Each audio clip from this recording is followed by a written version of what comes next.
Ini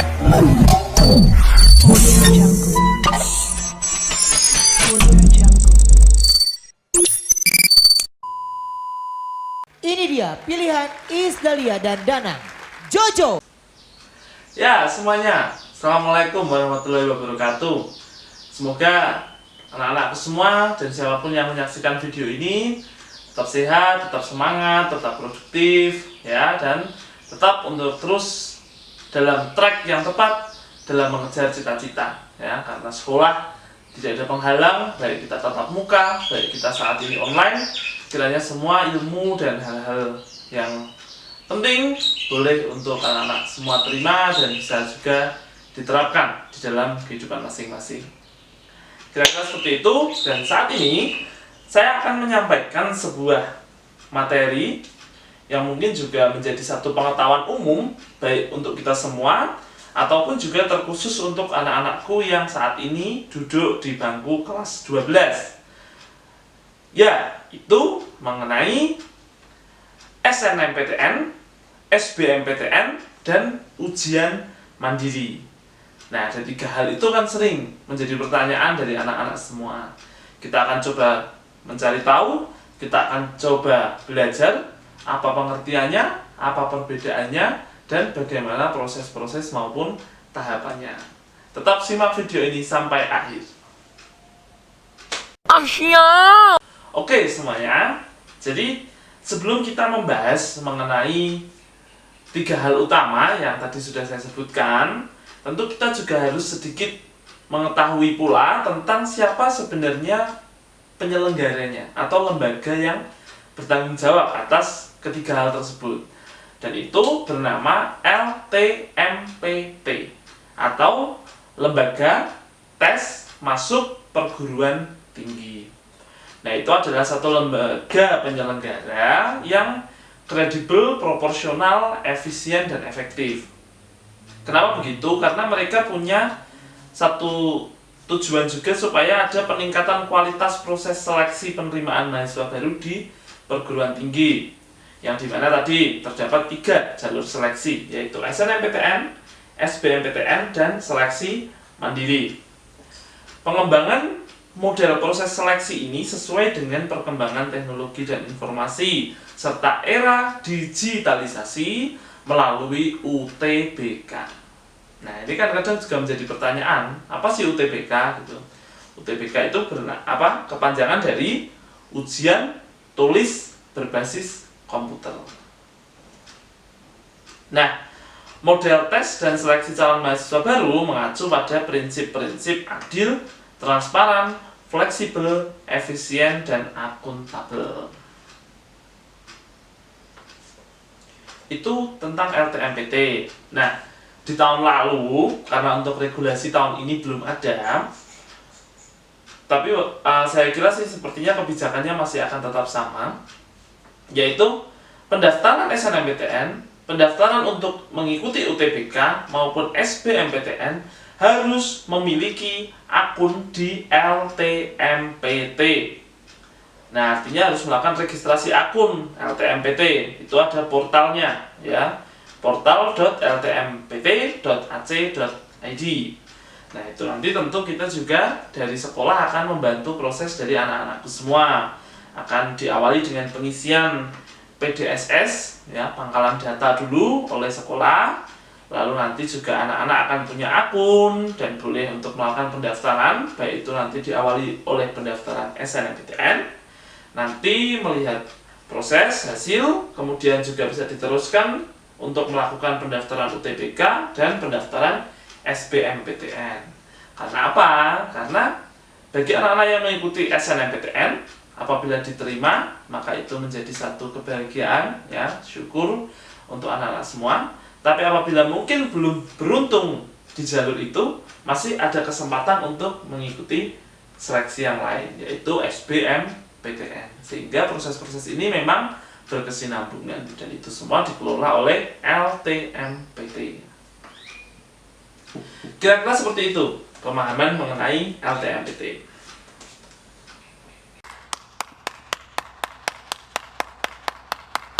Kita akan membahas jalur seleksi yang pertama, yaitu SNMPTN atau Seleksi Nasional Masuk Perguruan Tinggi Negeri, di mana jalur SNMPTN adalah seleksi masuk PTN berdasarkan prestasi dan portofolio akademik siswa.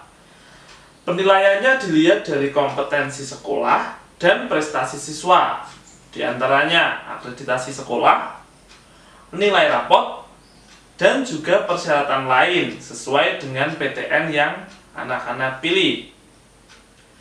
Daya tampung untuk SNMPTN adalah minimal 20% dari kuota daya tampung setiap program studi di PTN. Ini minimal 20%. Jadi contoh dari satu program studi di PTN A itu ada daya tampung sebesar 100 anak. Maka minimal 20 anak akan diambilkan dari jalur SNMPTN. Untuk biaya pendaftaran SNMPTN adalah gratis, alias ditanggung oleh pemerintah. Persyaratan untuk SNMPTN. Yang pertama, persyaratan sekolah. 1. SMA atau MA atau SMK negeri maupun swasta yang mempunyai NPSN. Nah, ini anak-anak tidak perlu cemas karena SMK kita sudah mempunyai NPSN. Kemudian yang kedua, ketentuan akreditasi. Untuk sekolah berakreditasi A, maka akan diambil 40% terbaik di sekolahnya. Untuk sekolah yang berakreditasi B, akan diambil 25% terbaik di sekolahnya. Dan untuk akreditasi C maupun akreditasi yang lain di bawah itu, akan diambil 5% terbaik di sekolahnya. SMK Negeri 2 Salatiga saat ini memiliki akreditasi A, sehingga kita ada di rank teratas, yaitu 40% dari yang terbaik di sekolah. Kemudian persyaratan yang ketiga yaitu sekolah yang mengisi PDSS atau Pangkalan Data Sekolah dan Siswa. Ini tentu kita juga akan mengisikan melalui operator yang ada di sekolah. Sehingga untuk persyaratan sekolah, saya pikir semua bisa dilalui. Yang kedua, untuk SNMPTN, yaitu persyaratan peserta. 1. Siswa SMA atau MA atau SMK di kelas terakhir, baik itu kelas 12 maupun kelas 13 untuk anak-anak yang bersekolah di jenjang ini dalam waktu 4 tahun. Pada tahun 2021 yang memiliki prestasi unggul.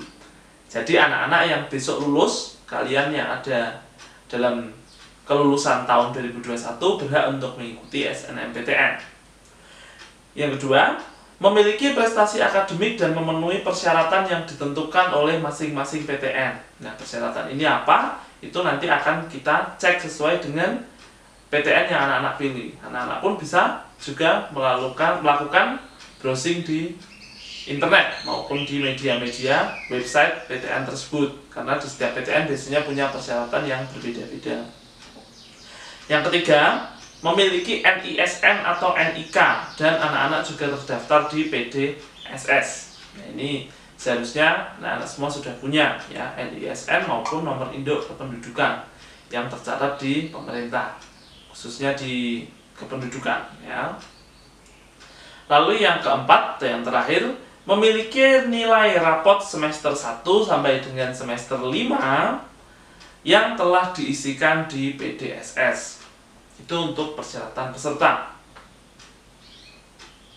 Nah, yang ketiga yaitu satu hal mengenai ketentuan pilihan program studi. Nah, untuk jalur SNMPTN, setiap siswa diperbolehkan memilih 2 program studi dari 1 PTN atau dari 2 PTN. Dan kemudian juga disarankan untuk tidak lintas minat. Ini kata-katanya kita harus cermati bahwa itu disarankan. Artinya anak-anak juga berhak untuk tetap mengambil di jurusan yang lintas minat. Akan tetapi tentu karena sudah menjadi ketentuan, biasanya apabila mengambil lintas minat itu tentu peluang dalam masuk di program studi tersebut biasanya lebih tipis dibandingkan dengan anak-anak yang dalam satu lintas minat. Tapi itu tidak menjadi masalah karena semuanya tentu tetap memerlukan usaha dan juga bergantung pada nilai dan prestasi dari anak-anak semua. Nah, yang terakhir yaitu tahapan bagaimana pendaftaran di SNMPTN. Tahapannya mulai dari pengisian dan verifikasi data yang ada di PDSS tadi, kemudian akan dilakukan pemeringkatan oleh LTMPT, dan itu semua sudah melalui sistem. Berikutnya, pendaftaran SNMPTN akan dibuka bagi yang sudah memenuhi persyaratan sekaligus dia masuk di dalam pemeringkatan. Lalu, peserta yang memilih program studi untuk bidang keolahragaan maupun bidang seni, biasanya di sini wajib untuk mengunggah yang namanya portofolio, yaitu nanti entah ada formnya atau ada bagaimana sistematikanya dan lain-lain. Itu di bidang khusus untuk olahraga dan seni. Biasanya seperti itu, namun untuk ketentuan di tahun 2021 nanti kita masih menunggu. Dan tahapan setelah itu yaitu pilihan PTN tadi. Jadi anak-anak bisa memilih sebanyak-banyaknya 2 PTN, artinya boleh nyabang, mau daftar di Universitas A dan Universitas B, itu diperbolehkan, atau cukup mendaftar di satu univ saja, itu tidak masalah. Yang penting maksimal memilih 2 PTN. Dan pendaftar dapat memilih sebanyak-banyaknya 2 program studi, baik itu dalam satu PTN atau dari 2 PTN. Ya, sebanyak-banyaknya 2 program studi. Dan setelah itu tinggal menunggu pengumuman kelulusan hasil SNMPTN. Ya, itu adalah penjelasan mengenai SNMPTN. Mulai dari pengisian sampai dengan nanti menunggu pengumuman. Oke, dari SNMPTN kita akan beranjak ke SBMPTN.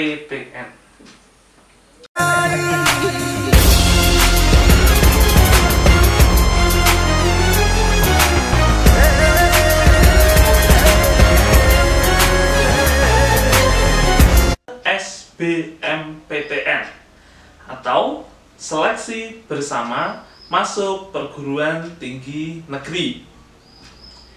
SBMPTN memiliki kuota minimal 40% dari daya tampung di setiap prodi PTN. Artinya kalau saya ambil contoh yang tadi, contoh satu program studi dia punya daya tampung 100, maka minimal 40 akan diisi dari jalur SBMPTN. Sehingga ini menjadi kuota yang paling besar di antara jalur-jalur seleksi yang lain. Kuota ini berdasarkan hasil dari UTBK saja, ya, yang tadi ujian berbasis komputer tadi, atau bisa juga hasil UTBK ditambah dengan kriteria lain yang sudah disepakati oleh PTN pilihan dari anak-anak semua. Nah, pelaksanaan tes yang ada di SBMPTN ini sekarang sudah tidak lagi berupa ujian tulis, tapi sekali lagi sudah menggunakan ujian komputer. Dan peserta SBMPTN harus membayar biaya UTBK sebagai syarat pendaftaran, yaitu sebesar 200.000 per 1 kali tes. Nah, ini yang membedakan, di mana SNMPTN semua biayanya free, tidak ada penarikan pendaftaran dan biaya lain-lain. Namun di SBMPTN akan ada syarat, yaitu sebesar 200.000 untuk mengikuti 1 kali tes UTBK. Itu di tahun lalu. Untuk tahun 2021 kita masih menunggu, namun sepertinya akan tetap dengan satu syarat yang sama. Bisa saja nanti nominalnya berkurang atau bisa juga justru bertambah. Kalau itu kita tunggu saja informasi dari kementerian maupun dari LTMPT.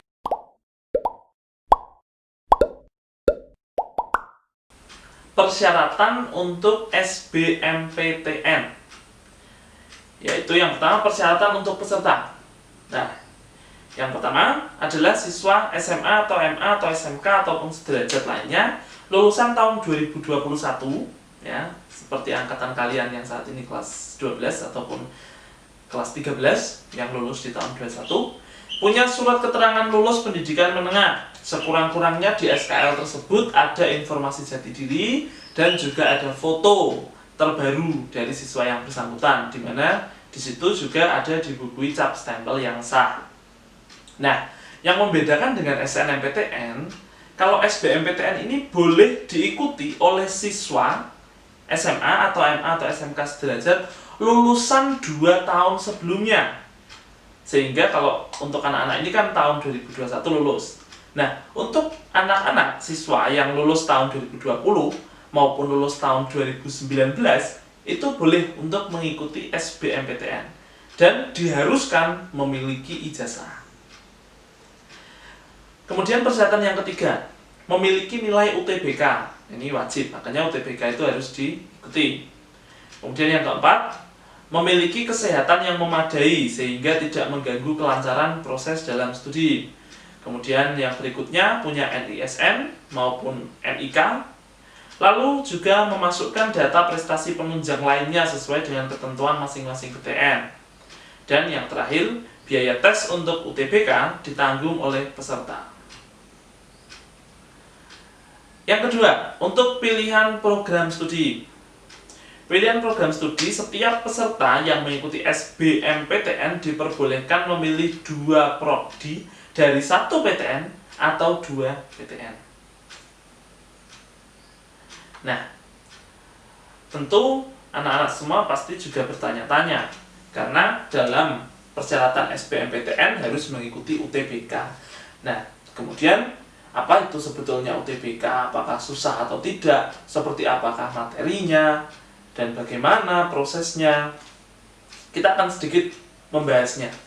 Jadi UTBK itu adalah satu tes yang sebetulnya ada 2 di dalam unsur di dalam UTBK tersebut, yaitu tes potensi skolastik atau TPS dan tes kompetensi akademik atau TKA, yang dirancang untuk memprediksi apakah peserta mampu menyelesaikan studi di perguruan tinggi. Itu definisi dari UTBK. Sehingga UTBK ini memang sudah dirancang, ada TPS, ada TKA, yang dimana itu akan menjadi satu prediksi. Oh, ini nanti si anak akan bisa menyelesaikan studi. Oh, yang anak ini nanti akan kesulitan. Oh, yang ini nanti justru akan gagal. Nah, itu bisa dilihat. Nah, tentu yang diterima adalah anak-anak yang memiliki nilai TPS, TKA, dan menjadi akumulasi dalam UTBK nilai yang terbaik.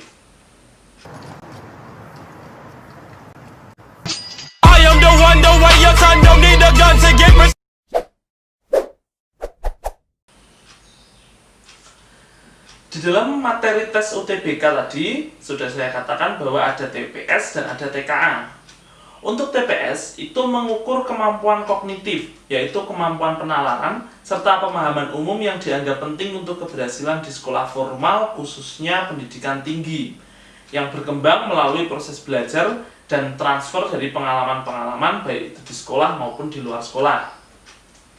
Sementara TKA atau kompetensi akademik di situ adalah mengukur pengetahuan atau penguasaan, yaitu materi yang diajarkan di sekolah dan diperlukan untuk berhasil di pendidikan tinggi dengan soal-soal yang akan mengukur Higher Order Thinking Skill atau HOTS. Nah, UTBK tentu juga ada persyaratannya, di mana yang pertama adalah siswa SMA atau siswa MA atau siswa SMK kelas 12 maupun kelas 13 yang lulus pada tahun 2021 dan atau lulusan SMA, MA, SMK pada tahun sebelumnya, yaitu 2020 dan 2019.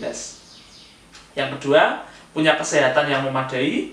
Yang ketiga, peserta hanya diperbolehkan mengikuti tes 2 kali, maksimal 2 kali, dengan ketentuan 1. UTBK kelompok Saintek 1 kali dan kelompok Soshum 1 kali, atau kelompok Saintek 2 kali, atau kelompok Soshum 2 kali. Jadi hanya ada 3 pilihan tersebut, karena setiap anak hanya diperbolehkan mengikuti maksimal 2 kali tes. Kemudian bagi peserta yang melakukan UTBK 2 kali, nilai yang akan digunakan adalah nilai yang tertinggi.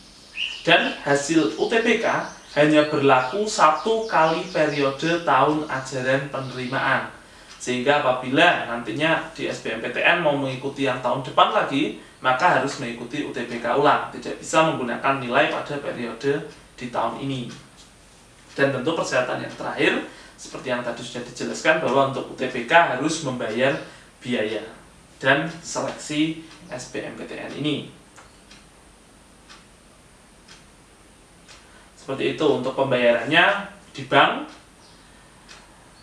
masuk LTMPT, kemudian juga nanti memilih waktu, memilih lokasi tes, mencetak kartu tes, pelaksanaan UTBK, sampai dengan skor UTBK. Itu proses-proses yang terjadi di UTBK. Jadi setelah membayar, ya nanti kan ada juga proses memilih tempat tes, memilih waktu, ada kartu tesnya, itu harus dibawa sampai tahapan terakhir menunggu pengumuman skor UTBK.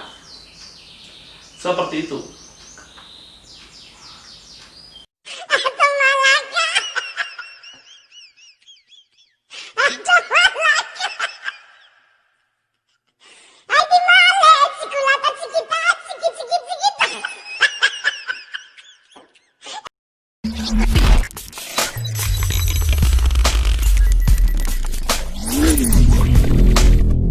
Nah, kita akan flashback sebentar di proses seleksi SBMPTN. Jadi secara singkat untuk proses seleksi di sini, yang pertama kali harus anak-anak lakukan adalah melakukan pengisian biodata di sistem LTMPT. Ya, ini adalah keadaan khusus bagi anak-anak yang baru pertama kali ini ikut dan langsung di SBMPTN. Sedangkan anak-anakku yang sudah mengikuti SNMPTN namun sayangnya belum beruntung untuk diterima di PTN dan memutuskan ikut SBMPTN, berarti tidak perlu melakukan pengisian lagi karena sudah terekap data dalam pengisian yang pertama.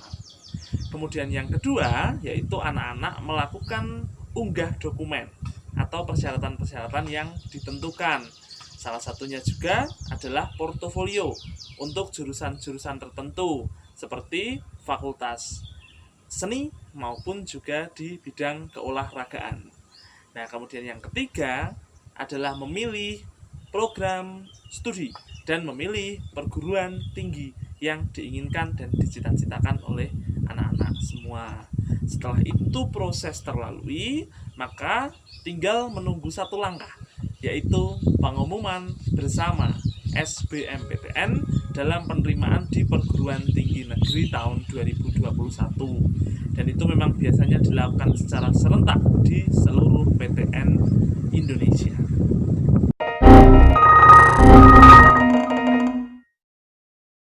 Proses seleksi yang akan kita bahas berikutnya dan menjadi terakhir dalam video ini adalah ujian mandiri, di mana dalam rekrutmen mahasiswa untuk perguruan tinggi negeri dengan jalur ini, itu semua ketentuan, peraturan, dan penyelenggaraannya diatur oleh masing-masing perguruan tinggi negeri, yang tentunya mereka memiliki syarat dan prosedur-prosedur yang cukup berbeda.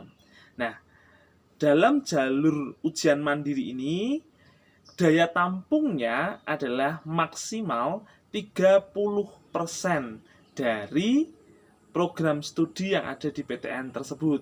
Jadi ambil contoh, dengan kuota 100 mahasiswa, maka akan diambil maksimal 30 mahasiswa dari jalur seleksi UM ini. Kira-kira seperti itu. Nah, dalam seleksinya sendiri, tentu selain mungkin ada tes-tes ataupun proses lain yang ditetapkan oleh perguruan tinggi negeri yang bersangkutan, bisa juga dengan menggunakan hasil UTBK. Nah, LTMPT selaku lembaga siap dan akan memfasilitasi UTBK ini bagi anak-anak lulusan tahun 2021 maupun lulusan sebelumnya 2020 ataupun 2019.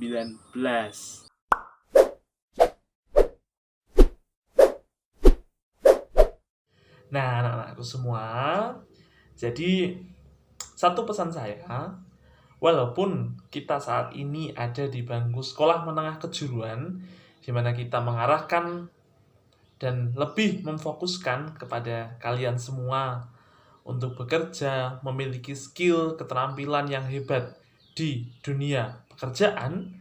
Namun itu bukanlah menjadi sebuah penghalang bagi kalian yang punya cita-cita untuk melanjutkan ke studi yang lebih tinggi, ke pendidikan lanjut, seperti perguruan tinggi.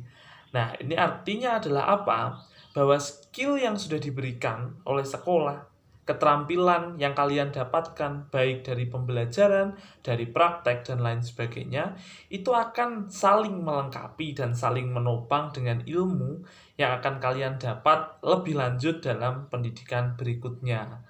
Saya kira ini menjadi satu pembelajaran yang baik dan semoga juga video ini bermanfaat untuk menjadikan kalian bersiap-siap, menjadikan kalian untuk saat ini semakin fokus terus untuk mengejar cita-cita, menggapai harapan, dan menyiapkan step-stepnya atau langkah-langkah yang akan kalian ambil. Ya, saat ini kalian boleh sharing, kalian juga boleh memantapkan hati supaya nanti selepas kalian lulus dari SMK boleh untuk senantiasa membanggakan baik itu orang tua, membanggakan instansi kalian, SMK Negeri 2 membanggakan sekolah, dan tentunya juga membanggakan diri kalian sendiri karena kalian berhasil dan kalian mampu untuk meraih apa yang kalian inginkan. Tetap senantiasa berdoa, bersyukur, dan berusaha. Itu adalah kunci untuk kesuksesan kalian semua. Terima kasih. Wassalamualaikum warahmatullahi wabarakatuh. Om Santi Santi Santi Om. Gusti berkahi.